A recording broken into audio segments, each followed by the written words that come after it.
Bonjour peuple de Dieu, aujourd'hui j'ai été choisi encore pour vous donner la bonne nouvelle qui est la parole de Dieu dans le livre de Luc.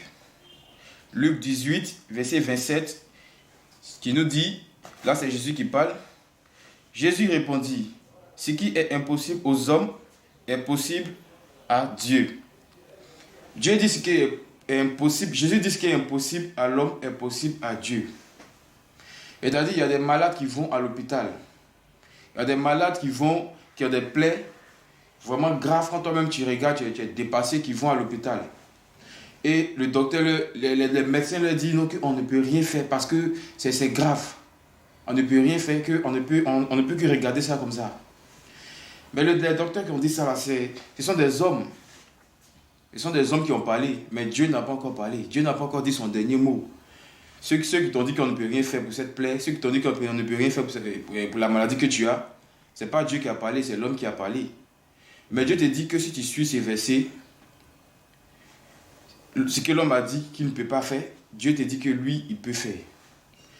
Donc parce qu'il y a des gens qui viennent ici, qui ont des plaies graves, que les docteurs les ont dit qu'on ne peut pas faire, et ils viennent ici, et le Dieu de Papa Florian fait. Eux-mêmes, ils sont dépassés. Que le Dieu de Papa Florian a réussi à soigner les plaies, a réussi à guérir les plaies. Il y a des gens qui n'ont pas de travail.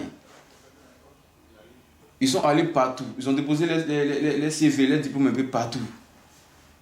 On les appelle pas. Ici, tout le monde passe le temps à les décourager pour dire non, on ne peut rien faire pour toi, que pour toi c'est fini. Mais c'est l'homme qui a parlé, mais Dieu n'a pas encore parlé. Dieu n'a pas encore parlé. Mais quand Dieu va parler, le travail que l'homme t'a dit qu'il ne peut pas te donner, Dieu, lui, il va te donner. Parce que Dieu, c'est Dieu.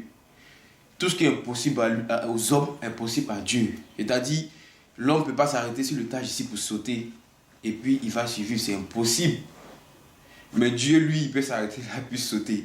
Et puis, c'est comme s'il n'y a rien. Parce que c'est Dieu. Rien n'est impossible à Dieu. Rien n'est impossible à Dieu. Quel que soit ce que tu as, quel que soit le problème que tu as, rien n'est impossible à lui. Même si tu veux saluer, que ce soit le président de l'Amérique, que l'homme noir te dit non, que toi tu réfléchis comment, je ne peux pas, tu ne peux pas.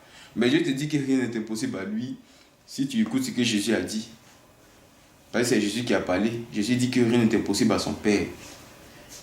Parce que Dieu m'a confirmé ça à travers Jésus. Parce que Jésus est mort pour nous et le troisième jour il a ressuscité.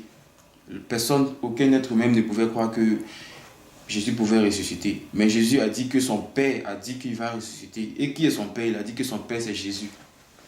Et il a ressuscité le troisième jour. C'est pour dire encore que rien n'est impossible à Dieu.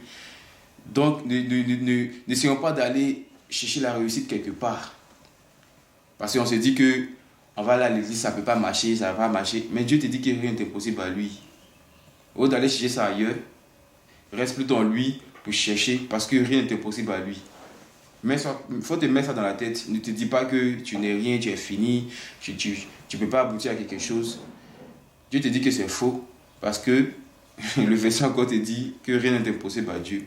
Donc, en conclusion, ce que je voulais dire pour mon mot de fin, quels que soient tes problèmes, ne pleure pas, ne te lamente pas, parce que Jésus te dit que rien n'est impossible à son Père qui est Dieu. Que Dieu nous bénisse. Merci beaucoup. Amen.